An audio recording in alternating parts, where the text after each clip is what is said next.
زيرو مقدم. ازاي تحصل على عربية بالتقسيط لمدة 10 سنوات؟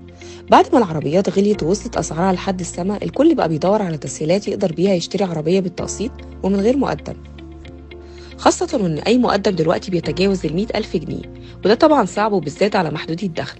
لكن في حل طرحه بنك ناصر الاجتماعي للشباب والموظفين يقدروا من خلاله يشتروا عربية. ايه الحكاية والتفاصيل؟ هو ده اللي هنعرفه في الفيديو.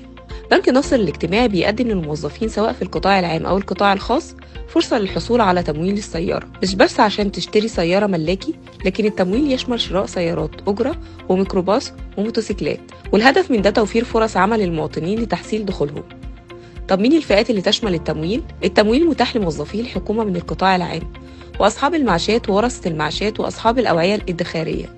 بيتم تحديد قيمة تمويل السيارة حسب قيمة الراتب أو المعاش بنسبة عبء دين 75%. يمكن الحصول على تمويل السيارة بنسبة عائد 12.5% من قيمة التمويل.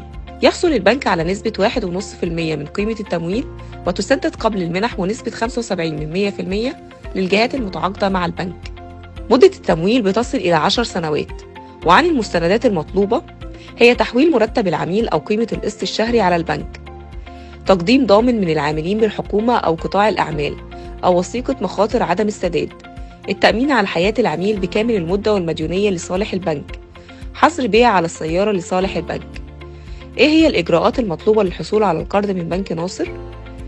الأول، تقدم طلب الحصول على القرض من البنك، تقديم عرض سعر للسيارة، تقديم صورة من بطاقة الرقم القومي على أن تكون سارية، تقديم مفردات مرتب للراغب في الحصول على القرض وللضامن، تقديم إيصال مرافق حديث باسم العميل.